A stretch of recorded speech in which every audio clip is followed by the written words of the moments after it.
The 49ers and Seattle Seahawks will face each other in a divisional matchup, which should go down to the wire. The last two games, the 49ers beat the Seahawks in week 1 17-13, while week 18, the Seahawks beat the Niners 13-3. So both have been relatively low-scoring games, but week 18, the Seahawks absolutely decimated the 49ers. The 13-3 score wasn't indicative of how the game went at all. The Seahawks dominated the line of scrimmage on both sides of the ball. Their rushing attack averaged 5.2 yards per carry, with Walker and Charbonnet combining for over 160 yards rushing.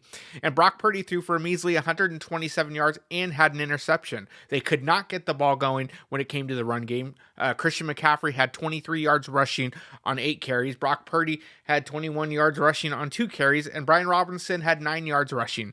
Now, one of the big things was Austin Pleasance was playing at that game in the left tackle. You're going to have Trent Williams back this week. Ricky Pearsall potentially could play this game. He did not play this past week against the Eagles, still suffering from that PCL injury.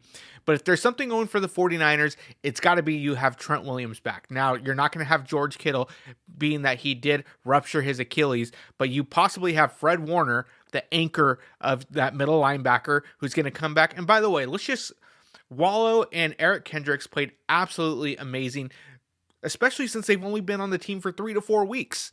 They are the 5th and 6th linebackers on the team because everybody else is hurt. Now, Fred Warner came out with a video on social media saying he is ready to go. It's just waiting for the organization to give the thumbs up. And we know there's a lot of liability for that because he just sped past every marker when it comes to coming back from an Achilles injury. But if you have Fred Warner back and you have Ricky Pearsall and Trent Williams back for the game, and none of them were available in week 18, this could be a different game. Now, granted, it's going to probably go down to the wire. You're playing in Lumen Field. The Seahawks have 13 days of rest while the 49ers have 6. It could be still the same outcome, but the fact is the 49ers will be close to full strength if all 3 of them can go. And they're just riding on a high. This is all house money. Nobody expected the 49ers to go this far except for the 49ers themselves. They've used Christian McCaffrey just like the workhorse. He's probably going to have 500 touches by the time the playoffs are all said and done.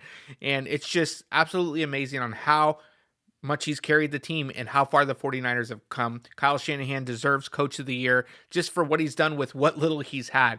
And so we'll see what this game comes down to. We'll give our prediction later on in the week, but the 49ers go to Lumen Field on 6 days of rest, and let's see if they can come back and win after losing week 18.